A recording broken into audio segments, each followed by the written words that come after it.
നമസ്കാരം. Lights camera action എന്ന നമ്മുടെ ചാനലിലേക്ക് ഒരിക്കൽ കൂടി സ്വാഗതം. ഞാൻ നിങ്ങളുടെ ശാന്തിയുള്ള ദിനേശ്. ബുധനാഴ്ച ഇന്നലെ മിനിങ്ങാന്ന് പോയ എപ്പിസോഡ് രോഗാതുരനായി വീട്ടിൽ വിശ്രമിക്കുന്ന രഞ്ജിത്തിനെ കുറിച്ച്. രഞ്ജിത്ത് ഒടുവിൽ ഉണ്ണികൃഷ്ണനെ ഭീകരമായി മർദ്ദിച്ചു. അതാണ് അദ്ദേഹത്തിന് മരണകാരണം. അദ്ദേഹം ക്യാൻസർ രോഗിയായത് അതുകൊണ്ടാണെന്നൊക്കെ പറഞ്ഞിട്ട് അഷ്റഫ് ഒരു സാധനം ചെയ്തു, ലാലിപ്പ് അഷ്റഫ്. നമ്മൾ ചെയ്ത ആ പ്രോഗ്രാം വലിയ ഹൈപ്പ് ഉണ്ടാക്കി. കാരണം ഒരു ദിവസം കൊണ്ട് ഞാൻ 40,000 പേരെ ഒന്ന് കണ്ടു. അപ്പോൾ പ്രോഗ്രാം പോയി ഒരു ദിവസം കഴിഞ്ഞ് ഇന്ന് രാവിലെ ആയപ്പോൾ എനിക്ക് ആലപ്പി അഷ്റഫിൻ്റെ ഒരു മെസ്സേജ് വന്നു. താങ്കളുടെ വീഡിയോയിൽ പറഞ്ഞ അസത്യങ്ങളുടെ സത്യാവസ്ഥ ഞാൻ താങ്കളെ കൊണ്ട് കോടതിയിൽ തെളിയിപ്പിച്ചിരിക്കും. ഭീഷണിയൊന്നും എൻ്റെ നേരെ വേണ്ട. ഇതാണ് അഷ്റഫ് എനിക്ക് അയച്ചിരിക്കുന്ന മെസ്സേജ്. ഞാനപ്പോൾ മറുപടി ഇട്ടു, തെളിവുകളുമായി ഞാനും വരാം. ഞാൻ ആരെയും ഭീഷണിപ്പെടുത്തില്ല, പറ്റിക്കില്ല, പ്രതികാരം ചെയ്യില്ല. താങ്കൾ ഇതൊക്കെയാണ് ചെയ്യുന്നത് ഇപ്പോൾ. ഒപ്പം നട്ടാൽ കുരുക്കാത്ത കള്ളങ്ങൾ. 10 പേർ കാണാനായി ആരെയും എന്തും പറയും എന്ന തീരുമാനം ആദ്യം താങ്കൾ മാറ്റണം. രഞ്ജിത്തിനെ നാറ്റാനായി താങ്കൾ കളിച്ച നാറുത്തരം വേണ്ടായിരുന്നു. അതിലെനിക്ക് പ്രതിഷേധിക്കണം എന്ന് തോന്നി. എന്നെ വരട്ടാൻ ആലപ്പി അഷ്റഫ് 10 തവണ ജനിക്കണം.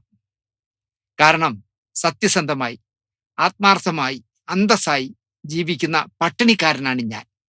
തോറ്റു തരില്ല. പിന്നെ KC വേണുഗോപാൽ അല്ല കേരളത്തിലെ മുഖ്യമന്ത്രി. അതും കൂടി ഓർക്കണം ഇറങ്ങുമ്പോൾ. ബാക്കി നമുക്ക് നോക്കാം എന്ന് ഞാൻ മെസ്സേജ് അയച്ചു. അഷ്റഫ് എൻ്റെ നല്ല സുഹൃത്തായിരുന്നു. ഇടയ്ക്കിടയ്ക്ക് ഞങ്ങൾ ആ ദിലീപിന്റെ ഇഷ്യൂലൊക്കെ പിണങ്ങും, ചാനലിലിരുന്ന് പട്ടുതരമൊക്കെ പറയുമെങ്കിലും അഷ്റഫുമായിട്ട് എനിക്ക് ശത്രുതയൊന്നുമില്ല. ഞാൻ പറഞ്ഞല്ലോ, അതില് ഉമ്മഖത്ത് അയക്കുന്നവൻ അഷ്റഫിനെ പ്രതിയാക്കി കേസ് കൊടുത്തപ്പോൾ അഷ്റഫിന് വേണ്ടി പോലീസ് സ്റ്റേഷനിൽ പറഞ്ഞ ആളാണ്. അപ്പം തന്നെ എനിക്ക് വീണ്ടും മറുപടി വന്നു. ശക്തമായ നിയമ നടപടിയുമായി മുന്നോട്ട് പോവുകയാണ്, ബായ് എന്ന് പറഞ്ഞൊരു മെസ്സേജ് വന്നു.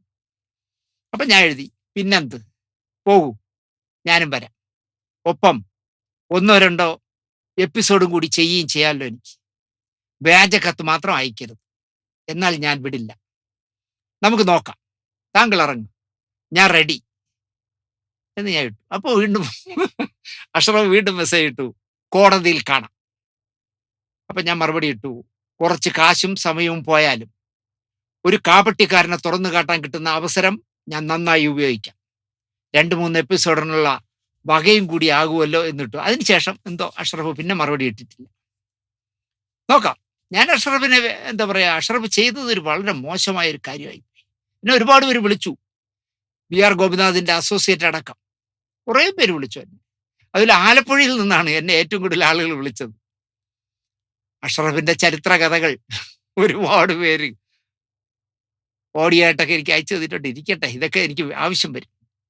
നമ്മൾ ഇന്നലെ ചെയ്ത എപ്പിസോഡിൽ ഞാൻ ചെയ്ത ഏറ്റവും വലിയ തെറ്റ് എന്ന് പറയുന്നത്, ഞാൻ എപ്പോഴും പറയാറുള്ള, സത്യസന്ധമായി തുറന്നു പറയാം, 10-600 എപ്പിസോഡ് ചെയ്തെങ്കിലും ഈ ക്യാമറ സ്റ്റാർട്ട് ചെയ്ത് കഴിഞ്ഞാൽ എൻ്റെ കാലിങ്ങനെ വിറയ്ക്കും. കാരണം ഇതെങ്ങനെയും പറഞ്ഞു തീർത്താൽ മതി എന്ന്. അപ്പോൾ പലരും എന്നോട് ചോദിക്കുന്നത്, അല്ല നിങ്ങൾ ചിരിച്ച് കളിച്ചൊക്കെയാണല്ലോ പറയുന്നതെന്ന് പറഞ്ഞു. ചിരിച്ച് കളിച്ചൊക്കെയാണ് പറയണത്, പക്ഷേ അവസാനത്തെ സെന്റൻസ് പറയുന്നവർ എൻ്റെ ടെൻഷൻ എനിക്കേ അറിയാം.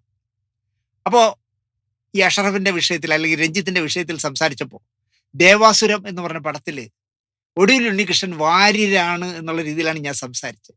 അതെനിക്ക് പറ്റിയ ഒരു പെശകാണ്. എത്ര പ്രാവശ്യം ദേവാസുരം കണ്ടിട്ടുണ്ടെന്ന് എനിക്കറിയില്ല. വാര്യരായി അഭിനയിച്ചത് ഇന്നസെന്റ് ആയിരുന്നു, പെരിങ്ങോടനായിരുന്നു. ഇടയ്ക്കൊക്കെ വായിച്ചു വരുന്ന പെരിങ്ങോടൻ, ഒരു ഊരുതണ്ടി എന്ന് വിളിക്കുന്ന പെരിങ്ങോടൻ. ഒടുവിൽ ഉണ്ണികൃഷ്ണൻ ചെയ്ത മനോഹരമായ വേഷം. 1973 PN മേനോന്റെ ദർശനം എന്ന് പറഞ്ഞ പടത്തിൽ ഒടുവിൽ ഉണ്ണികൃഷ്ണൻ ആദ്യമായിട്ട് അഭിനയിക്കുന്നത്. 2009 1000-1 എന്ന് പറഞ്ഞ സിനിമയാണ് അവസാനമായിട്ട് ചെയ്തത്. 400ഓളം സിനിമകൾ അദ്ദേഹം ചെയ്തു. അതുപോലെ തന്നെ ഞാൻ ആ വർത്തമാനത്തിനിടയിൽ ഫെഫ്ക ജനറൽ സെക്രട്ടറിയെയും ഫെഫ്ക ചെയർമാനെയും മാക്ട ജനറൽ സെക്രട്ടറിയും മാക്ട ചെയർമാനും എന്നൊക്കെ പറഞ്ഞു.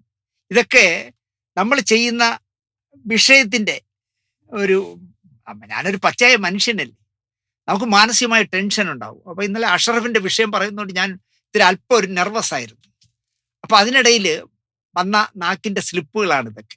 അപ്പൊ ഇന്ന് എന്നെ ഒരാൾ വിളിച്ചിട്ട് ചോദിച്ചു, ദിനേശ്, ക്യാമറയുടെ ഫ്രണ്ടിൽ ഇരുന്ന് നിങ്ങൾ എന്തൊക്കെ പറയണേ, ഫെഫ്കയുടെ ചെയർമാൻ അല്ലേ സിബിമലെ? നിങ്ങൾ മാറ്റയുടെ ചെയർമാൻ എന്നാ പറഞ്ഞത്. ഫെഫ്കയുടെ ജനറൽ സെക്രട്ടറി അല്ലേ ഉണ്ണികൃഷ്ണൻ? നിങ്ങൾ മാറ്റയുടെ ജനറൽ സെക്രട്ടറി എന്നാ പറഞ്ഞത്. ഞാൻ പറഞ്ഞത് അതിങ്ങനെ ക്യാമറയുടെ മുമ്പിലുള്ള ഒരു സഭാകമ്പമാണ്. അയ്യോ, അത് ശ്രദ്ധിക്കണം. ഞാനിതാ അതെല്ലാം തിരുത്തിയിരിക്കുന്നു. ഓക്കെ.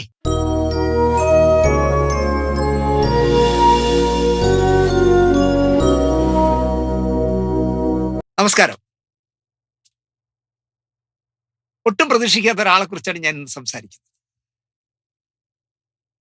പ്രൊഡക്ഷൻ ബോയിൽ നിന്ന് തുടങ്ങി പ്രൊഡക്ഷൻ മാനേജരായി, പ്രൊഡക്ഷൻ എക്സിക്യൂട്ടീവായി, പിന്നെ നിർമ്മാതാവായി, അത് കഴിഞ്ഞ് സംവിധായകനായി വളർന്ന പി.എ. ബക്കർ എന്ന് പറഞ്ഞ മലയാളത്തിന്റെ പ്രിയപ്പെട്ട സംവിധായകനെ കുറിച്ചാണ് ഞാൻ ഇന്ന് സംസാരിക്കുന്നത്. അധികം ആരും ബക്കർജിയെ കുറിച്ച് സംസാരിച്ചിട്ടില്ല. ബക്കർജി സഖാവ് വിപ്ലവത്തിന്റെ ശുക്രനക്ഷത്രം എന്ന് പറഞ്ഞിട്ട് പി കൃഷ്ണപിള്ളയെ കുറിച്ച് ഒരു സിനിമ ചെയ്യാൻ തീരുമാനിച്ചു. നമ്മുടെ പ്രേംകുമാർ, ഇപ്പോൾ വിവാദ നായകനായി നിൽക്കുന്ന ലംബോ പ്രേമൻ എന്ന പ്രേംകുമാർ, ചലച്ചിത്ര അക്കാദമിയുടെ ചെയർമാൻ പ്രേംകുമാർ ആയിരുന്നു പി കൃഷ്ണപിള്ളയുടെ വേഷം ചെയ്യാൻ തിരഞ്ഞെടുത്തത്. പി കൃഷ്ണപിള്ളയായിട്ട് മീശയൊക്കെ എടുത്ത് ഒരു കോറ മുണ്ട് മാത്രം ഉടുത്ത് ചിത്രാഞ്ജലി സ്റ്റുഡിയോയിൽ സ്വിച്ച് ഓൺ, സഖാവ് EMS നമ്പൂതിരിപ്പാടായിരുന്നു സ്വിച്ച് ഓൺ. PS അച്യുതാനന്ദനായിരുന്നു വിളക്ക് കൊളുത്തിയത്. ഞാൻ ആ ചടങ്ങിന് പോയിരുന്നു. അതിൽ പോകാൻ കാരണം എന്താണെന്ന് ചോദിച്ചാൽ, ഞാൻ ആ സിനിമയിൽ അസിസ്റ്റന്റ് ഡയറക്ടർ ആവേണ്ടതായിരുന്നു. നടന്നില്ല. പിന്നെ ബക്കർജിയോടൊപ്പം ഞാൻ പോയിട്ട് ആ ബക്കർജിയെ കുറിച്ചാണ് ഇന്ന് സംസാരിക്കുന്നത്. രസകരമായ ഒരു വ്യക്തിയാണ് പി.എ. ബക്കർ. 1993 നവംബർ 22 ഞങ്ങളുടെയൊക്കെ സിനിമാക്കാരുടെയൊക്കെ അഭിമാനമായ ദിവസമാണ്. കാരണം വൃശ്ചികത്തിലെ തണുപ്പുള്ള കാലം. മലയാള സിനിമാ സാങ്കേതിക കലാകാരന്മാർക്കായി മാക്ട എന്ന സംഘടന രൂപീകരിച്ചിട്ട് അധികം നാളായിട്ടില്ല. ഭാരവാഹികളെ തിരഞ്ഞെടുത്തിട്ടില്ല. ഒരു അഡ്ഹോക്ക് കമ്മിറ്റി രൂപീകരിച്ചു. ഈ കമ്മിറ്റിയുടെ ചെയർമാൻ KG ജോർജും ജനറൽ സെക്രട്ടറി എൻ്റെ ഗുരുനാഥനായ JC സാറുമായിരുന്നു. എറണാകുളത്ത് വളഞ്ഞമ്പലത്ത് നിർമ്മാതാവ് ശിവൻ കുന്നമ്പള്ളിയുടെ ഓഫീസിന്റെ ഒരു ഭാഗമാണ് മാക്ടയ്ക്ക് ആദ്യമായിട്ട് ഓഫീസ് തുടങ്ങാനായിട്ട് കിട്ടിയത്. പ്രശസ്ത നിർമ്മാതാവ് ജയമാരുതിയുടെ TE വാസുദേവൻ സാർ നിലവിളക്ക് കൊളുത്തി ഓഫീസിന്റെ ഉദ്ഘാടനം നടത്തി ഈ നവംബർ 22 ആദ്യ അഡ്ഹോക്ക് കമ്മിറ്റി യോഗത്തിൽ പങ്കെടുക്കാൻ അന്ന് തിരുവനന്തപുരത്താണ് KG ജോർജ് താമസിക്കുന്നത്. അദ്ദേഹമാണല്ലോ ചെയർമാൻ. അദ്ദേഹം ആ കമ്മിറ്റിയിൽ പങ്കെടുക്കാനായി എറണാകുളത്തെത്തി. യോഗം തുടങ്ങും മുമ്പ് KG ജോർജ് ഒരു കാര്യം പറഞ്ഞു. മാക്ടയിൽ അംഗങ്ങളെ ചേർക്കുന്ന കാലമാണ്. രാമോ കാര്യാട്ടിന്റെ ശിഷ്യനായിരുന്നു KG ജോർജ് എങ്കിൽ കാര്യാട്ടിന്റെ മിന്നാമിനുങ്ങ് മുതൽ നിർമ്മാണ സഹായിയും പിന്നെ മാനേജരും ഒക്കെ ആയിരുന്നു പി.എ. ബക്കർ. സിനിമയിൽ വന്ന കാലം മുതൽ KG ജോർജിനെ ബക്കറിനെ അറിയാം. ആ ബന്ധത്തിൽ ബക്കറിനെ കണ്ട് മാക്ടയിൽ അംഗത്വം എടുക്കണമെന്ന് KG ജോർജ് സാർ പറഞ്ഞു. അപേക്ഷാ ഫോം നീട്ടി. അപേക്ഷാ ഫോം വാങ്ങി മൊത്തം വായിച്ചു നോക്കിയിട്ട് അത് തിരിച്ചു കൊടുത്തു. എന്നിട്ട് അർത്ഥശങ്കയ്ക്കിടയില്ലാതെ കർക്കശമായ ഒരു ഉത്തരം പറഞ്ഞു, എനിക്ക് താല്പര്യമില്ല.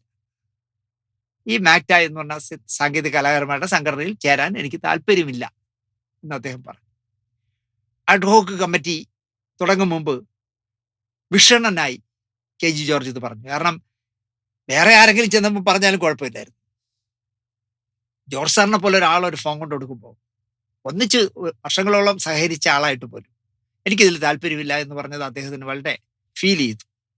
KG ജോർജിനേക്കാൾ ബക്കറിനോട് ആത്മബന്ധമുള്ള JC സാർ ഇത് കേട്ട് ആശ്വസിപ്പിച്ചു. എൻ്റെ ജോർജെ, ബക്കറിന്റെ പ്രകൃതം ജോർജിന് അറിഞ്ഞൂടെ? എന്തിനേയും ആദ്യം എതിർക്കും, പിന്നെ മയപ്പെടും. മറ്റെല്ലാ സംഘടനയും പോലെ ഒരു സംഘടനയെന്ന് ബക്കർ ധരിച്ചിട്ടുണ്ടാവും. അതാ അങ്ങനെ പറഞ്ഞത്. അത്തരം ചുട്ടുവട്ടങ്ങൾക്ക് വഴിപ്പെടാത്ത മനസ്സല്ലേ ബക്കറിന്. നമ്മുടെ സംഘടനയുടെ ലക്ഷ്യവും വഴിയും അതല്ല എന്ന് തിരിച്ചറിയുമ്പോൾ അധികം വൈകാതെ ഞാനും ഉണ്ട് നിങ്ങളെ കൂട്ടത്തിൽ എന്ന് പറഞ്ഞ് സ്വമേധയാ ബക്കർ ഇങ്ങോട്ട് വന്ന് അംഗത്വം എടുക്കുന്നത് ജോർജിന് കാണാനാവും എന്നാണ് JC സാർ പറഞ്ഞത്. മറ്റ് പലരെ പറ്റിയും ഇത്തരം പ്രവചനങ്ങൾ JC സാർ നടത്തിയിട്ടുണ്ട്. അതുപോലെ തന്നെ സംഭവിച്ചിട്ടുമുണ്ട്. TE വാസുദേവൻ സാർ വിളക്ക് കൊളുത്തി ഉദ്ഘാടനം ചെയ്തു. പിന്നാലെ അഡ്ഹോക്ക് കമ്മിറ്റിയുടെ ആദ്യത്തെ യോഗം തുടങ്ങി. 11:30 തിരുവനന്തപുരത്ത് നിന്നും KG ജോർജിന് ഒരു ഫോൺ വന്നു. അദ്ദേഹത്തിന്റെ സിനിമകളുടെയൊക്കെ പ്രൊഡക്ഷൻ എക്സിക്യൂട്ടീവ് ആയിരുന്ന PA ലത്തീഫാണ് വിളിക്കുന്നത്.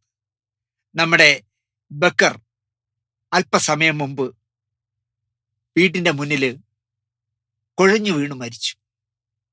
വാർത്ത അറിഞ്ഞ ആർക്കും ഒന്നും പറയാനായില്ല.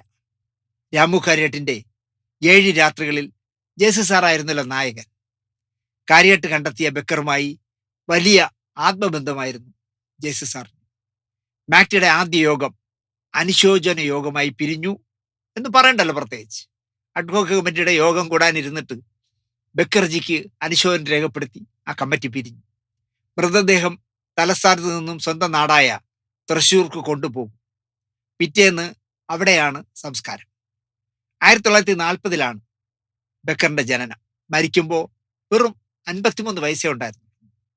കൊച്ചി രാജ്യത്തിന്റെ ഭാഗമായിരുന്ന കുന്നംകുളത്തിനടുത്ത് കാണിപ്പയ്യൂരിലെ പേങ്കോട് വീട്ടിൽ അഹമ്മദ് മുസ്ലിയാരുടെയും ഫാത്തിമയുടെയും 9 മക്കളിൽ ഏറ്റവും ഇളയവനായി 4 സഹോദരന്മാരും 4 സഹോദരിമാരുമാണ്. അതിൽ ഏറ്റവും ഇളയവനായാണ് 1940 PA ബക്കർ ജനിച്ചത്. ബക്കർജിക്ക് 1.5 വയസ്സ് പ്രായമുള്ളപ്പോൾ അച്ഛൻ മരിച്ചു. അച്ഛന്റെ മരണശേഷം കാണിപ്പയ്യൂരിൽ നിന്നും കുടുംബം തൃശ്ശൂരിലേക്ക് താമസം വച്ചു. യാഥാസ്ഥിക മുസ്ലിം കുടുംബമായിരുന്നു. മതാചാരങ്ങളും അനുഷ്ഠാനങ്ങളും ബാലനായ ബക്കറും ജീവിതചര്യയാക്കി. പക്ഷേ മതപുരോഹിതന്മാരുടെ അസ്വാഭാവികമായ സമീപനങ്ങൾ ബാലനായ ബക്കറിന് വെറുപ്പുണ്ടാക്കി. പുരോഹിതന്മാരോടുള്ള വെറുപ്പ് ക്രമേണ മതത്തോടും അതിൻ്റെ അനുഷ്ഠാനങ്ങളോടും എതിർപ്പായി മാറി. ഇവർ പുരോഹിതന്മാരിലാണ് തുടങ്ങിയത്. അവരുടെ ഏതോ ചെയ്തികൾ അദ്ദേഹത്തിന് ഇഷ്ടപ്പെട്ടില്ല. അന്നത്തെ കാലത്തൊക്കെ ഈ മതപുരോഹിതന്മാരെന്നുള്ള മറപറ്റി ഒരുപാട് പീഡനങ്ങളൊക്കെ നടത്തിയിരുന്ന കാലമാണ്. അദ്ദേഹം തൻ്റെ ആത്മകഥാക്കുറിപ്പിൽ ഇക്കാര്യം സൂചിപ്പിച്ചു. മറ്റുള്ള പലർക്കും ഉണ്ടായ അനുഭവങ്ങളുമായി തട്ടിച്ചു നോക്കിയാൽ എനിക്കുണ്ടായ അനുഭവങ്ങൾ എത്രയോ നിസ്സാരമെന്നാണ് അദ്ദേഹം ആത്മകഥയിൽ എഴുതിയത്. എത്രയെത്ര ബലാത്കാരങ്ങൾ, കൊലപാതകങ്ങൾ, മാനഭംഗപ്പെടുത്തലുകൾ ഭക്തിയുടെയും മതത്തിൻ്റെയും മറവിൽ ഇവിടെ നടന്നുകൊണ്ടിരിക്കുന്നു. പിൽക്കാലത്ത് മതത്തിലോ ദൈവത്തിലോ വിശ്വസിക്കാത്ത നല്ലൊരു മനുഷ്യനായി തീരാൻ അതെന്നെ പ്രേരിപ്പിച്ചു എന്നാണ് അദ്ദേഹം ആത്മകഥയിൽ എഴുതിയത്. കപട ദൈവഭക്തി പ്രദർശിപ്പിക്കുന്ന സിനിമയിൽ പോലും അദ്ദേഹം തികഞ്ഞ മതേതരവാദിയും നിരീശ്വരവാദിയുമായിരുന്നു. നമ്മുടെ നടൻ ശ്രീനിവാസനെ ഇങ്ങനെ മോൾഡ് ചെയ്ത് എടുത്തതിൽ ബക്കറിനോടുള്ള സഹവാസമാകണം ഇങ്ങനെ ഗുണം ചെയ്തതെന്ന് തോന്നുന്നു. കാരണം ശ്രീനിവാസനും മതങ്ങളോട് ഒരിക്കലും സന്ധി ചെയ്യാത്ത ഒരാളായിരുന്നല്ലോ എന്നാണ് ഞാൻ വിശ്വസിക്കുന്നത്. സംഗതി പറഞ്ഞു വന്ന വഴിമാറിപ്പോയി. ബക്കറിന്റെ മൃതദേഹം വൈകുന്നേരം എറണാകുളത്തെത്തും. ഫിലിം ചേംബറിന്റെ അങ്കണത്തിൽ അല്പനേരം സഹപ്രവർത്തകർക്ക് അഞ്ജലി അർപ്പിക്കാനായി വയ്ക്കും. അവിടുന്ന് തൃശ്ശൂർക്ക്, പിറ്റേന്ന് തൃശ്ശൂരിൽ സംസ്കാരം. KG ജോർജിന് അന്ന് വൈകുന്നേരം തന്നെ തിരുവനന്തപുരത്ത് എത്തണം. എന്തോ ഒരു അടിയന്തര ആവശ്യമുണ്ട്. പോകുന്ന വഴിക്ക് ആംബുലൻസ് കൈയാണിച്ച് നിർത്തി തൻ്റെ സുഹൃത്തിനെ കണ്ടോളാം അവസാനമായി എന്ന് പറഞ്ഞ് KG ജോർജ് സ്ഥലം വിട്ടു. കുമ്പളങ്ങിയിൽ ഒരു പ്രോഗ്രാം നേരത്തെ ഏറ്റുപോയി ജേസി സാർ. അതിന് പോയേ പറ്റൂ എന്ന് പറഞ്ഞ് ജേസി സാറും പോയി. അങ്ങനെ ഓരോരുത്തരായിട്ട് പിരിഞ്ഞു. മാറ്റിക്ക് വേണ്ടിയുള്ള ആദ്യ റീത്ത് ജോൺ പോളും ബാലചന്ദ്രൻ ചുള്ളിക്കാടും ഷിബു ചക്രവർത്തിയും കൂടി ചേംബറിന്റെ മുന്നിൽ മൃതദേഹം എത്തുമ്പോൾ വയ്ക്കണം. റീത്ത് വാങ്ങി ആംബുലൻസ് വരുന്നതും കാത്ത് മൂവരും മാറ്റിയുടെ ഓഫീസിലിരുന്നു. 4 മണി കഴിഞ്ഞപ്പോൾ പുതിയ അറിയിപ്പൊന്നും വരാത്തതിനാൽ ചേംബറിലെ സ്റ്റാഫുകൾ ചേംബറിന്റെ ഓഫീസ് പൂട്ടിക്കൊണ്ട് അവരവരെ വഴിക്ക് പോയി. പൊതുദർശനം നടക്കില്ല എന്ന് ഉറപ്പായി. കാരണം ചേംബറിന്റെ ഓഫീസില്ലല്ലോ. ആംബുലൻസിൽ കയറി കാണാം എന്നായി തീരുമാനം. എപ്പോഴെത്തും എന്ന് മാത്രം അറിയില്ല. പൂട്ടിയ ചേംബറിന്റെ മുന്നിൽ റീത്തുമായി നിൽക്കുന്നത് എങ്ങനെ എന്നുള്ളൊരു സംശയം വന്നു. എന്തെങ്കിലും വിവരം കിട്ടുമോ എന്നറിയാനായിട്ട് ഷിബു ചക്രവർത്തി പുറത്തേക്ക് പോയി. ഈ റീത്ത് വെറുതെ കളയാൻ പറ്റില്ല. നമ്മൾ കാത്തിരിക്കുന്ന ബക്കർജിയുടെ മൃതദേഹം വന്നില്ല എങ്കിൽ നമ്മളിൽ ഒരാളെ മറ്റേയാൾ കൊന്നിട്ട് അയാളുടെ നെഞ്ചിൽ ആചാരപൂർവ്വം റീത്ത് വയ്ക്കാമെന്നൊക്കെ കവിത ചൊല്ലും പോലെ ബാലചന്ദ്ര ചുള്ളിക്കാട് ജോൺ പോളിനോട്, നമ്മളെ പ്രിയപ്പെട്ട അങ്കിളിനോട് പറഞ്ഞു. അതായത് റീത്ത് അങ്ങനെ അനാവശ്യമായി കളയാൻ പറ്റില്ല. അപ്പൊ ആ റീത്ത് അനാവശ്യമായി കളയാതിരിക്കാൻ ചെയ്യാവുന്നത് അങ്കിൾ എന്നെ കൊല്ലുകയോ ഞാൻ അങ്കിളിനെ കൊല്ലുകയോ ചെയ്യാം. എന്നിട്ട് ആ ചത്തുപോയ ആളിന്റെ നെഞ്ചിൽ വച്ച് റീത്ത് വയ്ക്കാം, മാറ്റിയുടെ ആദ്യത്തെ റീത്ത് വയ്ക്കാമെന്നാണ് പറഞ്ഞത്. തിരക്കാൻ പോയ ചക്രവർത്തി ഒരു വാർത്തയും കിട്ടാതെ മടങ്ങി വന്നു. മാക്ടയുടെ ആദ്യത്തെ റീത്ത് ഉപയോഗശൂന്യമാവുകയാണ്. വീട്ടിൽ കൊണ്ടുപോകുന്ന സാധനമല്ലല്ലോ, റീത്ത് കൊണ്ട് വീട്ടിൽ പോകാൻ പറ്റില്ലല്ലോ. ഒരാൾക്കും ഇതൊരു സമ്മാനമായിരിക്കട്ടെ എന്ന് പറഞ്ഞ് കൊടുക്കാനുമാകില്ല. ഒടുവില് ഓഫീസ് കെട്ടിടത്തിൽ പഴയ സാമാനങ്ങൾക്കൊപ്പം പുതിയ റീത്തും ഇടം നേടി. നാളെ റീത്തുമായി കാത്തുനിന്ന ആരെങ്കിലും വിട ചൊല്ലുമ്പോൾ പ്രതീകാത്മകമായി ഈ റീത്തിരിക്കട്ടെ എന്ന് തീരുമാനിച്ചു. രാത്രി വൈകിയാണ് ബക്കർജിയെയും കൊണ്ട് ആംബുലൻസ് എറണാകുളം കടന്നത്. അവർ ഷേണായി ജംഗ്ഷനിലെ ചേംബറിന്റെ മുന്നിലൊന്നും വരാതെ ബൈപ്പാസിലൂടെ പാഞ്ഞുപോയി തൃശൂർ. ബക്കർ വിവാഹം കഴിച്ചത് കൊച്ചിക്കാരിയായ ക്രിസ്ത്യാനിയായ അനിത എന്ന സ്ത്രീയെയാണ്. ഒരുപാട് പ്രായവ്യത്യാസമുണ്ട് അവർ. എനിക്ക് തോന്നുന്നു പകുതി പ്രായമേ ഉള്ളൂ. ബക്കർജി 50 വയസ്സെന്തോ കഴിഞ്ഞപ്പോഴാണ് കല്യാണം കഴിച്ചത്. അവർക്ക് കുട്ടികളില്ലായിരുന്നു. ചെറുപ്രായത്തിൽ സ്വന്തം സമുദായത്തെ തള്ളിക്കളഞ്ഞ വ്യക്തിയായിരുന്നു ബക്കർജി. യുക്തിവാദിയായിരുന്നോ ബക്കർജി എന്നറിയില്ല. തികഞ്ഞ കമ്മ്യൂണിസ്റ്റ് ആയിരുന്നു എന്നുള്ള കാര്യം ഉറപ്പാണ്. തൃശ്ശൂരിലും പരിസരങ്ങളിലും നടന്ന സമരമുഖങ്ങളും സാംസ്കാരിക പരിപാടികളും രാഷ്ട്രീയ പ്രവർത്തനങ്ങളും അടുത്തുനിന്ന് കണ്ടിരുന്ന യുവത്വമായിരുന്നു ബക്കറിൻ്റെത്. സീതാറാം മിൽസിൽ സമരം നടക്കുന്ന കാലത്ത് ഒളിവിലിരുന്നു കൊണ്ട് സഖാവ് സി അച്യുതമേനോൻ സമരത്തിന് നേതൃത്വം നൽകിയത് ബക്കറിനറിയാം. അക്കാലത്ത് ഒരിക്കൽ പോലും ബക്കർജി അച്യുതമേനോനെ നേരി കണ്ടിട്ടില്ല. സഖാവ് വിപ്ലവത്തിന്റെ ശുക്ര നക്ഷത്രം എന്ന പേര് സഖാവ് പി കൃഷ്ണപിള്ളയുടെ ജീവിത കഥ സിനിമയാക്കാൻ ഇറങ്ങിയതാണ് ബക്കർജിയുടെ അവസാന സിനിമാ പ്രവർത്തനം. നമ്മുടെ ചലച്ചിത്ര അക്കാദമിയുടെ ചെയർമാൻ ഞാൻ നേരത്തെ പറഞ്ഞല്ലോ പ്രേംകുമാർ ആയിരുന്നു പി കൃഷ്ണപിള്ളയായി നിശ്ചയിച്ചത്. ചിത്രാഞ്ജലി സ്റ്റുഡിയോയിൽ ഈ ചിത്രത്തിന്റെ സ്വിച്ച് ഓൺ നടത്തിയത് സഖാവ് EMS ആയിരുന്നു എന്ന് ഞാൻ പറഞ്ഞു. കൃഷ്ണപിള്ളയായി രൂപം മാറ്റം വരുത്തിയ പ്രേംകുമാറിനെ നോക്കി EMS ചിരിച്ചുകൊണ്ട് നിൽക്കുന്നത് എൻ്റെ മനസ്സിൽ ഇന്നുമുണ്ട്. പടിഞ്ഞാറേക്കോട്ട, തിരുവനന്തപുരത്ത് കിഴക്കേക്കോട്ട എന്ന് പറയുമ്പോൾ തന്നെ പടിഞ്ഞാറേക്കോട്ടയ്ക്കടുത്ത് ഹോട്ടൽ സാരംഗ് എന്ന് പറഞ്ഞ് ഒരു ഹോട്ടൽ ഉണ്ടായിരുന്നു. ഒരു കൊച്ചു ഹോട്ടൽ. നമ്മുടെ സംവിധായകൻ മോഹൻ രൂപക്ക് അവിടെയാണ് താമസിച്ചത്. അവിടെ കുറച്ച് സിനിമാക്കാരുടെ താവളമായിരുന്നു. അതുപോലെ ആ ഹോട്ടലിന്റെ സാരംഗിന്റെ മാനേജരായിരുന്നു എൻ്റെ ഒരു ജ്യേഷ്ഠൻ. ഞങ്ങളെല്ലാം പ്രിയപ്പെട്ട അപ്പൻ ചേട്ടൻ എന്ന് വിളിച്ചിരുന്ന സുന്ദരേശൻ.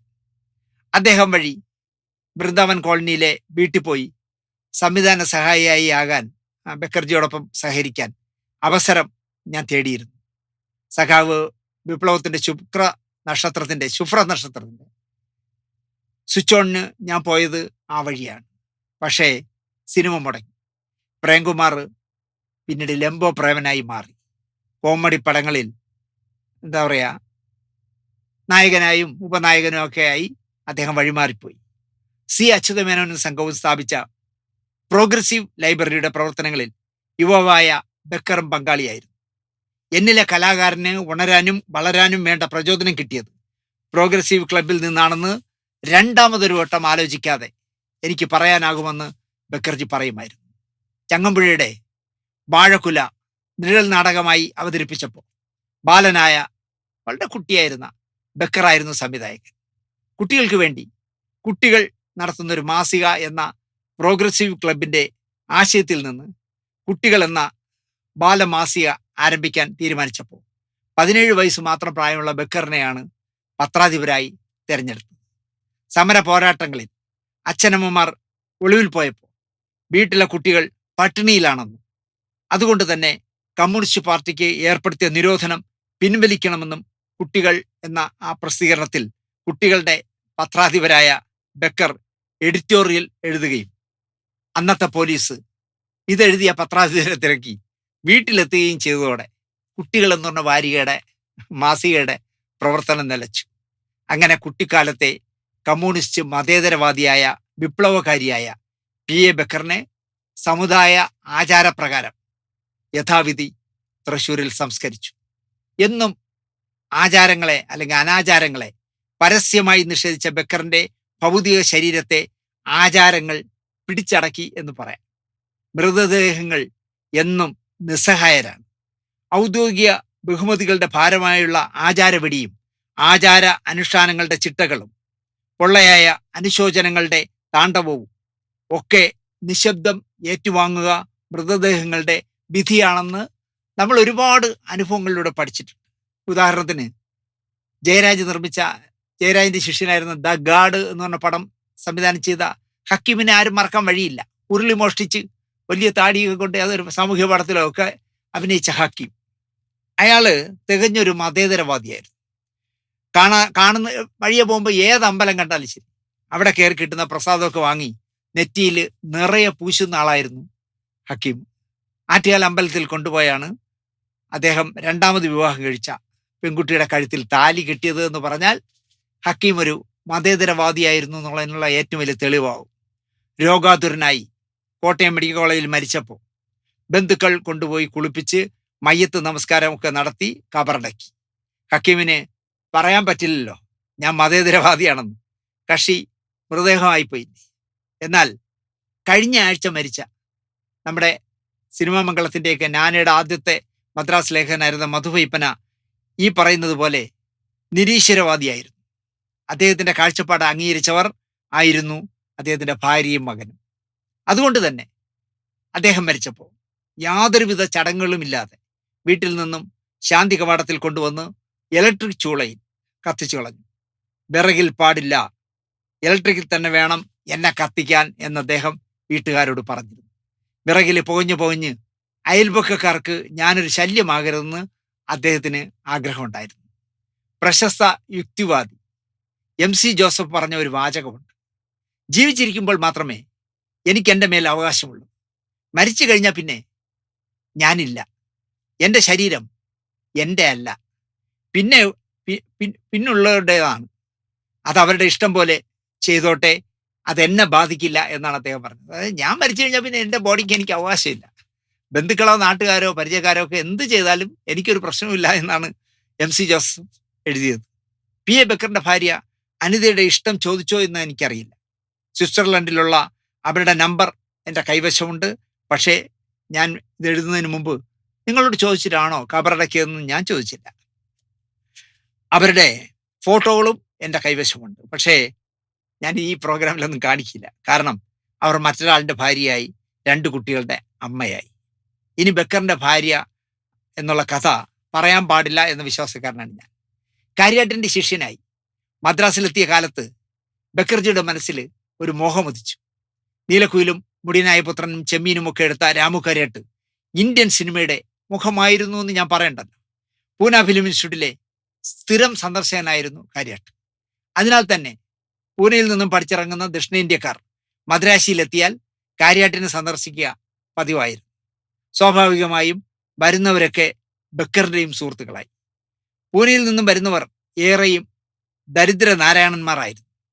ജോൺ അബ്രഹാമാണ് അതിലെ പ്രധാന മോഡൽ. അവർക്ക് താമസിക്കാനും പ്രവർത്തിക്കാനും ഒരു സ്ഥലം വേണമെന്ന് PA ബക്കറിന് തോന്നി. അങ്ങനെ PA ബക്കർ പൂന ഹോം, ഒരു വീട് വാടകയ്ക്ക് എടുത്തിട്ട് അതിന് പേരിട്ടു. പൂന ഹോം എന്ന പേരിൽ ഒരു താവളം ഒരുക്കി. പൂനെയിൽ പഠിച്ചിരുന്ന ദരിദ്രവാസികൾക്കൊക്കെ സന്ദർഭം ലഭിച്ചാൽ മികച്ച സിനിമയെക്കുറിച്ച് ചിന്തിക്കാനും പ്രവർത്തിക്കാനും കഴിയുമെന്ന ബക്കറിന്റെ തിരിച്ചറിവിൽ, ആ സ്വയം തിരിച്ചറിവിൽ നിന്നാണ് ബക്കർ സ്വയം പൂന ഹൗസ് തുടങ്ങിയത്. KG George, Balu Mahendra, John Abraham, Ramendra Babu, M Azad, വിൽക്കാൻ്റെ സ്വപ്നങ്ങളെടുത്ത M ആസാദ് തുടങ്ങി നിരവധി പേർ പൂന ഹൗസിലെ അന്തേവാസികളായിരുന്നു. നിർമ്മാതാവിൽ നിന്നും ബക്കർജി സംവിധായകനായി മാറിയത് കബനി നദി ചുവന്നപ്പോൾ എന്ന സിനിമയിലൂടെയാണ്. എല്ലാവർക്കും അറിയാവുന്ന കാര്യമാണെന്നാണ് എൻ്റെ വിശ്വാസം. ആദ്യ സംവിധാന ചിത്രം നിർമ്മിക്കാൻ പണം കൊടുത്തത് ഉഷാ നന്ദിനിയായിരുന്നു. കബനി നദി ചുവന്നപ്പോഴിലെ നായിക ഉഷാ നന്ദിനിയും നായകൻ സുധീറുമായിരുന്നു. ഒരു നാള് മദ്രാസിൽ കബനി നദി ചുവന്നപ്പോൾ ചിത്രീകരിക്കുകയും ചെയ്തു. 16 mm ഷൂട്ട് ചെയ്തത്. വിപിൻ ദാസ് ആയിരുന്നു ക്യാമറ. പക്ഷെ അന്ന് കബനി നദി ചുവന്നപ്പോൾ എന്നായിരുന്നില്ല ആ സിനിമയുടെ പേര്, ചുവന്ന നക്ഷത്രം എന്നായിരുന്നു പേര്. അതിൻ്റെ പിന്നാലെ എന്താ പറയുക, ഈ ചുവന്ന നക്ഷത്രം എന്നിട്ടതിനും ഒരു കാരണമുണ്ട്. കബനി നദിയുടെ അസ്വസ്ഥ തീരങ്ങളിൽ എന്ന് പറഞ്ഞ ഒരു പരമ്പര അക്കാലത്ത് കേരള ശബ്ദത്തിൽ റിപ്പോർട്ടായിട്ട് വന്നു. കബനി കരയരുത് എന്നിടാമെന്നാണ് ചുവന്ന നക്ഷത്രങ്ങൾക്ക് മുമ്പ് ആലോചിച്ചത്. അല്ലെങ്കിൽ കബനി നദി ചുവന്നപ്പോൾ എന്നിടാമെന്ന് പറഞ്ഞു. പിന്നെ ചുവന്ന നക്ഷത്രം എന്നിടാമെന്ന് പറഞ്ഞു. അങ്ങനെയാണ് അവസാനം ചുവന്ന നക്ഷത്രം എന്നിട്ടത്. അവിടേക്കാണ് പവിത്രൻ എത്തിയത്. സുധീറിനെയും ഉഷാ നന്ദിനിയെയും മാറ്റി കബനി നദി ചുവന്നപ്പോൾ എന്നാക്കി ബക്കറിന്റെ ആദ്യ സിനിമ. കാരണം പവിത്രൻ ടി വി ചന്ദ്രനും കൂടി പൈസ മുടക്കി ആ സിനിമ നിർമ്മിക്കാം എന്ന് തീരുമാനിച്ചു. നിർമ്മാതാക്കള് പറയുമ്പോൾ പിന്നെ ബക്കറിന് കേൾക്കാതിരിക്കാൻ ഒക്കില്ല. എല്ലാ സുഹൃത്തുക്കളാണല്ലോ. ഒരേ നുഖത്തിൽ കെട്ടാവുന്ന മൂവരും ചേർന്നാണ് കബനി നദി തുടങ്ങിയത്. കുടുംബ ഓഹരിയായി കിട്ടിയ തെങ്ങും പറമ്പ് വിറ്റ് പവിത്രനും റിസർവ് ബാങ്കിലെ ജോലിയുടെ മറവില് ലോൺ എടുത്ത ടി വി ചന്ദ്രന്റെയും കാശാണ് മൂലധനം. മൈസൂരിൽ ചിത്രീകരിച്ചാൽ, അക്കാലത്ത് മൈസൂരിൽ മാത്രം, ഇവിടെ എങ്ങും ഇല്ല സബ്സിഡി. ഇപ്പൊ സബ്സിഡി ഉണ്ട് ഇവിടെ. പക്ഷെ അന്ന് മൈസൂരിൽ ചിത്രീകരിച്ചാൽ 50,000 രൂപ സബ്സിഡി കിട്ടുമെന്ന മോഹത്താലാണ് കബനി നദി ചുവന്നപ്പോൾ മൈസൂരിൽ ചിത്രീകരിക്കാം എന്ന് തീരുമാനിച്ചു. ഭാഷ ഏതായാലും കുഴപ്പമില്ല, അവിടെ ചിത്രീകരിച്ചാൽ മതി, 50,000 രൂപ കിട്ടും. 1975 സംഭവം. ശരിക്കു പറഞ്ഞാൽ 1975 ജൂൺ 26 വണ്ടി കയറും മുമ്പ് ആ വാർത്ത വന്നു. രാജ്യത്ത് ഇന്ദിരാഗാന്ധി അടിയന്തരാവസ്ഥ പ്രഖ്യാപിച്ചു. നക്സലിസമാണ് കബനി നദിയുടെ വിഷയം. കഥാപ്രസംഗം പറഞ്ഞ ബി സാംബശിവൻ പോലും സെൻട്രൽ ജയിലിലായ കാലമാണ്. സിനിമ പിടുത്തം വേണ്ടെന്ന് വെക്കാമെന്ന് ബക്കർജി പറഞ്ഞു. വരുന്നിടത്ത് വെച്ച് കാണാമെന്നായി നിർമ്മാതാവായ പവിത്രൻ. പടത്തിലെ നായിക ഒരു വേശ്യയാണ്. അവളെ തേടി വരുന്ന വിപ്ലവ നായകനായ ഗോപിയാണ് നായകൻ. അവസാനം പോലീസിന്റെ വെടിയേറ്റ് മരിക്കുന്ന നായകൻ. ഗോപി വെടിയേറ്റ് മരിക്കുകയാണ്. ശരിക്കും രാഷ്ട്രീയ വിഷയം കൈകാര്യം ചെയ്യുന്ന സിനിമയാണ്. അടിയന്തരാവസ്ഥ പ്രഖ്യാപിച്ചതിന്റെ പിറ്റേന്ന് കബനി നദി ചുവന്നപ്പോൾ ചിത്രീകരണം തുടങ്ങി. ചങ്കൂറ്റ് ആലോചിച്ച് നോക്കൂ. ഷൂട്ട് ചെയ്യാനായിട്ട് നിശ്ചയിച്ചിരുന്ന സ്ഥലങ്ങൾ ആളുകൾ പേടിച്ച് നൽകുന്നില്ല. കാരണം അടിയന്തരാവസ്ഥയാണ്. ഒരു മറുചോദ്യം ചോദിക്കാൻ ഒക്കില്ല, പൊക്കിക്കൊണ്ട് പോകും. അതുകൊണ്ട് തന്നെ ഈ വീടോ തരാം, ഈ പറമ്പോ തരാം എന്നൊക്കെ പറഞ്ഞിരുന്നവരെല്ലാം വലിഞ്ഞു കളഞ്ഞു. യൂണിറ്റുകാർ പോലും ബാറ്റ പോലും വാങ്ങാൻ നിൽക്കാതെ ഇവരോട് യാത്ര പറയാതെ യൂണിറ്റും കൊണ്ട് മുങ്ങിക്കളഞ്ഞു. കാശിറക്കാമെന്ന് പറഞ്ഞവരുടെ പൊടി പോലും കാണാനുമില്ല. സിനിമയിൽ സഹകരിക്കാമെന്ന് ഏറ്റവർ എവിടെയോ പോയി. അടിയന്തരാവസ്ഥയുടെ നാട്ടിൽ നടക്കുന്ന ഓരോ അടിയന്തരാവസ്ഥയിലൂടെ നമ്മുടെ കേരളത്തിൽ എന്തൊക്കെ നടക്കുന്നു എന്നറിയാവുന്ന ഓരോ വിഷയങ്ങളും പുതിയ പുതിയ സീനുകളായി ബക്കർജി എഴുതിയുണ്ടാക്കി. ഇന്നലെ സാംബശിവനെ പൊക്കി എന്ന് പറഞ്ഞാൽ സാംബശിവനെ പൊക്കിയതിനെ കുറിച്ച് ഒരു സീൻ എടുത്തു. അല്ലെങ്കിൽ പോലീസ് ഒരു പത്ര ഓഫീസ് സീൽ ചെയ്തു, ഓടാ അത് സിനിമയിലാക്കാം. അങ്ങനെ അന്നന്ന് കേരളത്തിൽ അല്ലെങ്കിൽ ഇന്ത്യയിൽ എന്ത് നടക്കുന്നു എന്ന് പറഞ്ഞ് അതെല്ലാം വിഷയമാക്കി മാറ്റി. വിവരങ്ങളൊക്കെ പോലീസും അപ്പോൾ അറിഞ്ഞുകൊണ്ടിരുന്നു. എഡിറ്റിംഗ് മുറിയിൽ നിന്നും ബക്കറും പൗത്രനും അറസ്റ്റ് ചെയ്യപ്പെട്ടു. ലോക്കപ്പിൽ നിന്നും ഇറങ്ങി മദ്രാസ് വിട്ടു. ചിത്രീകരണം തൃശ്ശൂരിലാക്കി. കേരള പോലീസ് ബക്കറിനെയും പൗത്രനെയും കേരളത്തിൽ പൊക്കി. പുലിക്കോടൻ നാരായണൻ, ലക്ഷ്മണ തുടങ്ങിയ ക്രൂരന്മാരായ ഏമാന്മാരാണ് ചോദ്യം ചെയ്യാൻ. നീട്ടി വളർത്തിയിരുന്ന രണ്ടുപേരുടെ മുടി പോലും പോലീസുകാർ മുറിച്ചു മാറ്റി. എഡിറ്റ് ചെയ്ത സിനിമ കണ്ടപ്പോൾ നായകനായി അഭിനയിച്ച ടി വി ചന്ദ്രൻ ആദ്യത്തെ ഒരു ചോദ്യം എറിഞ്ഞു. ഇതൊരു തല്ലിപ്പൊളി പ്രേമകഥയായി ഇതെടുത്ത് ഇങ്ങനെ എടുക്കാനാണോ, ഒരു തല്ലിപ്പൊളി പ്രേമകഥയായിട്ട് എടുക്കാനാണോ നമ്മൾ പോലീസുകാർ നമ്മുടെയൊക്കെ പുറകെ നടന്നത്, ഓടിയത് എന്നായിരുന്നു ടി വി ചന്ദ്രന്റെ ചോദ്യം. ഇതൊരു തല്ലിപ്പൊളി പ്രേമകഥയായിട്ടിരിക്കുന്നു, അല്ലാതെ ഇത് നമ്മൾ വിചാരിച്ച തരത്തിലായില്ല എന്നാണ് പറഞ്ഞത്. ബക്കർ നിശബ്ദനായിരുന്ന് എല്ലാം കേട്ടു. ഒരു നാള് എഡിറ്റ് ചെയ്തു വെച്ച ഫിലിം പോസിറ്റീവുമായി ബക്കർ ആരോടും പറയാതെ മുങ്ങി. സ്വന്തമായി റീ എഡിറ്റ് ചെയ്ത് ബക്കർ വീണ്ടും പൊങ്ങി. ചിത്രം കണ്ട രാമു കാര്യാട്ടിന്റെ ശിഷ്യൻ മുഖത്ത് നോക്കി പറഞ്ഞു, ഞാൻ തലകുത്തി നിന്നാൽ. ഈ രണ്ടാമത് റീ എഡിറ്റ് ചെയ്ത് ബക്കർ ഇതുമായിട്ട് ചെന്നപ്പോൾ ശിഷ്യ എഡിറ്റ് ചെയ്ത് വെച്ചിരിക്കുന്ന സാധനം രാമു കാര്യാട്ട് കണ്ടു. അത് കണ്ടിട്ട് അദ്ദേഹം ബക്കർജിയുടെ മുഖത്ത് നോക്കി പറഞ്ഞത്, ഞാൻ തലകുത്തി നിന്നാൽ പോലും ഇത്തരത്തിലൊരു ചിത്രമെടുക്കാൻ എന്നെ കൊണ്ട് പറ്റില്ല. ഇതിലപ്പുറം എന്ത് വേണം അല്ലേ, ഒരു അവാർഡിനും വലുപ്പമല്ലേ. ചെമ്മീനൊക്കെ എടുത്ത് ലോകം മുഴുവൻ അറിയുന്ന സംവിധായകനായി നിൽക്കുന്ന രാമു കാര്യാട്ട് പറയാണ്, ഞാൻ തലകുത്തി നിന്നാൽ പോലും ഇത്തരത്തിലൊരു ചിത്രം എടുക്കാൻ എന്നെ കൊണ്ട് കഴിയില്ല. 1800 അടിയാണ് അന്നത്തെ സെൻസർ ഓഫീസർ രാമകൃഷ്ണൻ നിഷ്കരണം വെട്ടിക്കളഞ്ഞത്. കബനി നദിയുടെ 1800 അടി വെട്ടിക്കളഞ്ഞു. കണ്ടം തുണ്ടമായി വെട്ടിയ പടം തിയേറ്ററിൽ വന്നപ്പോൾ കരുണാകരന്റെ പോലീസ് കത്രികയുമായി തിയേറ്ററിലും എത്തി. മുഖംമൂടി അണിഞ്ഞ് സംഘനൃത്തം ചെയ്യുന്ന രംഗം ഈ സിനിമയ്ക്ക് വേണ്ട എന്ന് പോലീസ് ഏമാന്മാർ നിശ്ചയിച്ചു. എന്നിട്ട് അവര് തന്നെ അതങ്ങ് വെട്ടിമാറ്റി. എഡിറ്റിങ്ങും കെ കരുണാകരൻ അറിയാമെന്ന് കബനി നദി തെളിയിച്ചു. അപ്പൊ ഇതിൽ രസം എന്താണെന്ന് വെച്ചാൽ, തിരുവനന്തപുരത്ത് ശക്തി തിയേറ്ററിലാണ് ഇതിന്റെ പ്രിവ്യൂ ഇട്ടത്. അപ്പൊ കരുണാകരനെയും സിനിമ കാണാൻ വിളിച്ചു. പക്ഷെ കരുണാകരൻ വന്നില്ല. അദ്ദേഹത്തിന്റെ ഭാര്യയും മകൻ കെ മുരളീധരനും കൂടെ ഈ സിനിമ കാണാൻ വന്നിരുന്നു. നിറയെ പോലീസുകാരാണ് അവിടെ ഇരുന്ന് ഈ സിനിമ കണ്ടത്. അവരാണ് പറഞ്ഞത്, ഈ മുഖം മൂടിയിട്ട ആ സീനൊന്നും വേണ്ടാന്ന് പറഞ്ഞ് പോലീസുകാർ തന്നെ കയറി എഡിറ്റ് ചെയ്തു. ഇതിനിടയിൽ മദ്രാസിൽ നിന്നും ഇന്ദിരാഗാന്ധിക്ക് ഒരു ടെലഗ്രാം പോയി. ചിത്രത്തിൽ തലയോട്ടികൾ ചവിട്ടിപ്പോകുന്ന ഒരു സീനുണ്ട്, അത് വിപ്ലവമാണ്, ചിത്രം നിരോധിക്കണം. ഇതായിരുന്നു ടെലഗ്രാം. ഇൻഫർമേഷൻ ആൻഡ് ബ്രോഡ്കാസ്റ്റിംഗിന്റെ 2 പേര് കേരളത്തിൽ വന്ന് കബനി നദി ചുവന്നപ്പോൾ കണ്ടു. വിവരമറിഞ്ഞ ബക്കറും പൗത്രനും മുങ്ങി. കാരണം ഈ പടം കണ്ടു കഴിഞ്ഞാൽ, തലയോട്ടി ചവിട്ടിയൊക്കെ പോകുന്ന സീനൊക്കെ കണ്ടു കഴിഞ്ഞാൽ നമ്മളെ വീണ്ടും പൊക്കുമെന്ന് കണ്ടപ്പോൾ അവർ രണ്ടുപേരും മുങ്ങി. പക്ഷേ IB-യിൽ നിന്ന് വന്നവർ പടം കണ്ടിട്ട് അവർക്ക് നന്നായിട്ട് പടം ഇഷ്ടപ്പെട്ടു, നല്ല പടം എന്നുള്ള സർട്ടിഫിക്കറ്റ് കൊടുത്തിട്ട് അവർ പോയി. ടെലഗ്രാം അയച്ചത് ആരാണ് എന്ന് നിങ്ങൾക്ക് ഗസ് ചെയ്യാൻ പറ്റുമോ എന്ന് എനിക്കറിയില്ല. നമ്മുടെ സാക്ഷാൽ പ്രേം നസീറാണ് ഇന്ദിരാഗാന്ധിക്ക് ടെലഗ്രാം അയച്ചത്. ഇതിന് ശേഷം, മാസങ്ങൾക്ക് ശേഷം, TV ചന്ദ്രൻ ട്രെയിനിൽ മംഗലാപുരത്തേക്ക് പോവുകയാണ്. ആ ട്രെയിനിൽ TV ചന്ദ്രൻ കയറിയ കോച്ചിൽ പ്രേം നസീറുണ്ട്. TV ചന്ദ്രൻ സ്വയം പരിചയപ്പെടുത്തി, ഞാൻ TV ചന്ദ്രൻ, കബനി നദി ചുവന്നപ്പോൾ എന്ന് പറഞ്ഞ സിനിമയിലെ നായകനാണ്.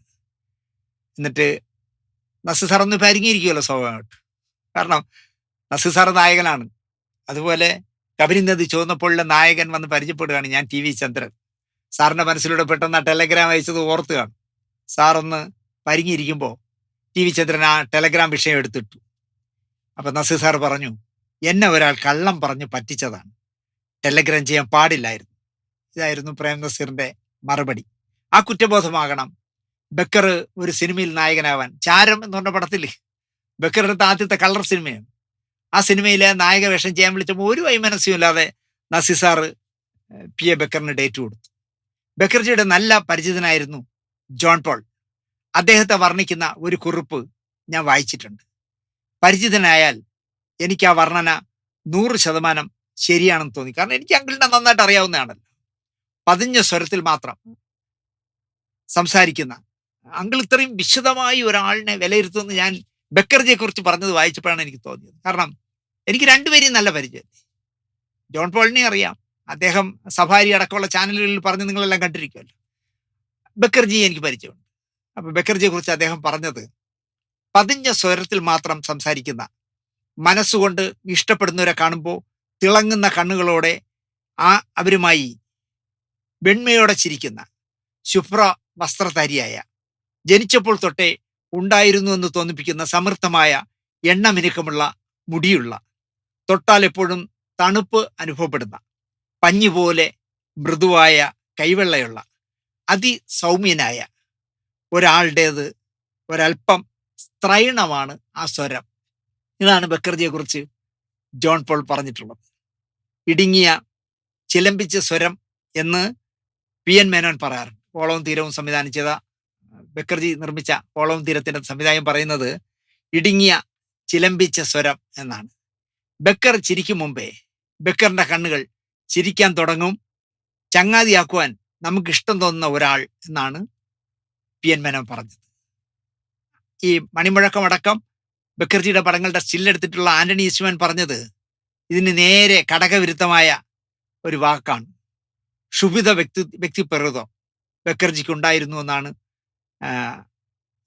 ആന്റണി ഈസ്റ്റ്മാൻ പറഞ്ഞത്. ഏത് പരുഷ ശബ്ദത്തെക്കാളും പരുഷമായി പൊട്ടിത്തെറിക്കുവാൻ കഴിയുന്ന രണ്ടാളുകൾ ഒരുമിച്ച് ചേർത്ത് പിടിച്ചാലും കുതിർത്തെറിച്ച് മുന്നോട്ട് ചാടിക്കുതിക്കുന്ന, കൃഷ്ണമണിയിലെ നേർത്ത ഞരമ്പുകൾ ചുവന്നു പിടയ്ക്കുന്ന കണ്ണുകളിൽ ക്രോധം ക്രൗര്യമായി കത്തിക്കാളുന്ന കലാപകാരിയായ ഒരിടഞ്ഞ പ്രകൃതക്കാരനാണ് PA ബക്കർ എന്നാണ് ആന്റണി ഈസ്റ്റ്മാൻ പറഞ്ഞത്. രാമു കാരിട്ടിന്റെ ആദ്യ സ്വതന്ത്ര സിനിമയായിരുന്നു മിന്നാമിനുങ്ങൾ. P ഭാസ്കറിനോടൊപ്പം നീലക്കുയിൽ ചെയ്ത് വലിയ വിജയമായ ശേഷം ചന്ദ്രതാര രാരിച്ചൻ എന്ന പൗരനെടുക്കുന്നു. RS പ്രഭുവാണ് പ്രൊഡക്ഷൻ മാനേജർ. അദ്ദേഹത്തോടൊപ്പം ബക്കർ സഹായിയായി കൂടി. പിന്നാലെ രാമു കാര്യാട്ട് മിന്നാമിനുങ്ങ് എടുക്കുന്നു. അതിലൂടെ കാര്യാട്ടിന്റെ ടീമിലെത്തി.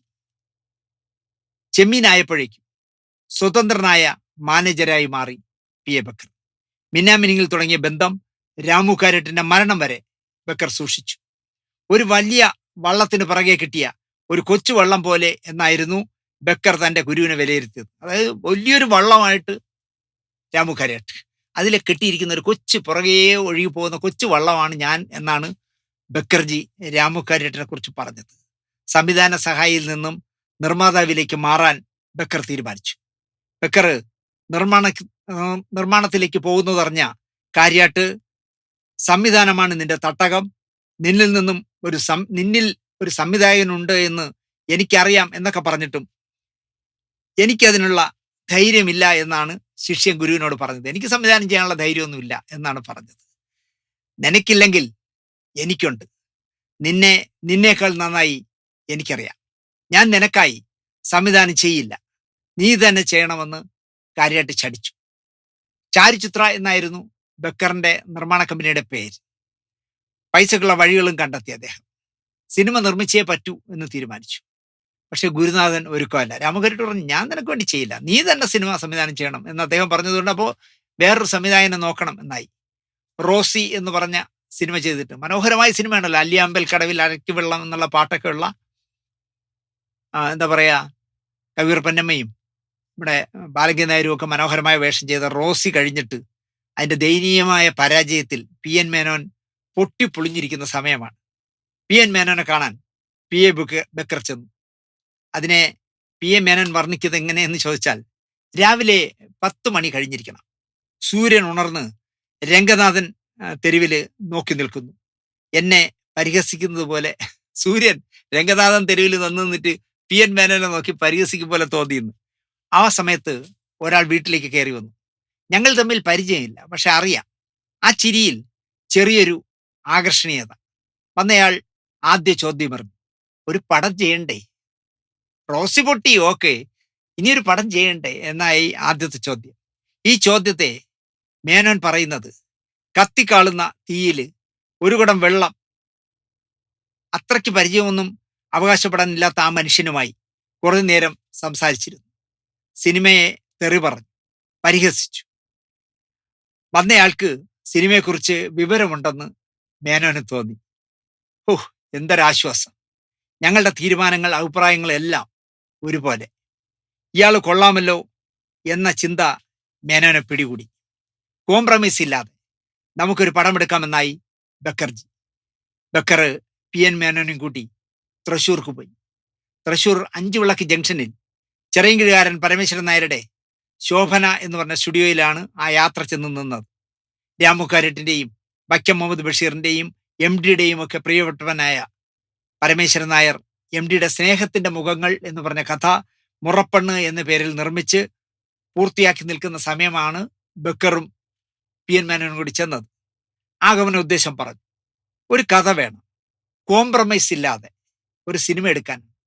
ശോഭന സ്റ്റുഡിയോയിൽ പതിവായി വന്നിരിക്കുന്ന രാമു കാര്യട്ടിനും വൈക്കം സുൽത്താനുമൊക്കെ ബീഡി വാങ്ങി നടന്ന ഇപ്പം രാമു കാര്യട്ട് പറയണം, ഡേയ് ചെന്നൊരു 8 ബീഡി വാങ്ങിച്ചോണ്ടോ എന്ന് പറഞ്ഞാൽ ബീഡി വാങ്ങിക്കൊടുക്കും. അപ്പം ബഷീർ പറയാണ്, പോയി ഒരു ചായ വാങ്ങിച്ചോണ്ടോ എന്ന് പറഞ്ഞിട്ട് ചായ വാങ്ങിച്ചു കൊടുക്കും. അങ്ങനെയൊക്കെ നടന്ന പയ്യനായിരുന്നു പി എ ബക്കർ. എം ഡിയുടെ ഒരു മുസ്ലിം പശ്ചാത്തല കഥ പരമേശ്വരൻ നായർ നിർദ്ദേശിച്ചു. ഈ രണ്ടുപേരും കൂടി നേരെ കോഴിക്കോട്ടേക്ക് വിട്ടു. പരമേശ്വരൻ നായർ പറഞ്ഞുവിട്ട 2 പേർ. സംസാരത്തിൽ മേനോനെയും ബക്കറിനെയും എം ഡിക്ക് ഇഷ്ടമായി. എഴുത്തരാമെന്ന് എം ടി ഏറ്റു. സ്വന്തം വീട് പണയം വെച്ച് ബക്കർ ഇറങ്ങി. നിന്നിടത്തെല്ലാം കടം വാങ്ങി. ആലുവയിലെ അജന്ത സ്റ്റുഡിയോയിലും കല്ലായിപ്പുഴയുടെ തീരത്തുമൊക്കെയായിരുന്നു ലൊക്കേഷൻ. പണം തീരുമ്പോൾ ഷൂട്ട് നിർത്തും, പണം പിന്നെയും സംഘടിപ്പിച്ചുകൊണ്ടൊരു ഷൂട്ട് തുടങ്ങും. കോംപ്രമൈസ് ഇല്ലാത്തൊരു പടം. ഇതാണ് എപ്പോഴും ബക്കർജി പറയുന്ന ഒരു വേദവാക്യം പോലെ പറയുന്നത്. കോംപ്രമൈസ് ഇല്ലാത്തൊരു പടം, ഒരു വിട്ടുവീഴ്ചയും വേണ്ട എന്നാണ് പറഞ്ഞിരിക്കുന്നത്. ഇത് മാത്രമായിരുന്നു ബക്കർ എന്ന് പറഞ്ഞ ആ പയ്യന്റെ ആഗ്രഹം. അന്ന് ബക്കറിന് 30 വയസ്സേ പ്രായമുള്ളൂ. ചിത്രം ഓളവും തീരവും. മലയാള സിനിമയിലെ നാഴികക്കല്ലുകളിൽ ഒന്നായ, തലമുറകൾക്ക് മാതൃകയും പാഠപുസ്തകവുമായി മാറിയ ചിത്രം ഓളവും തീരവും.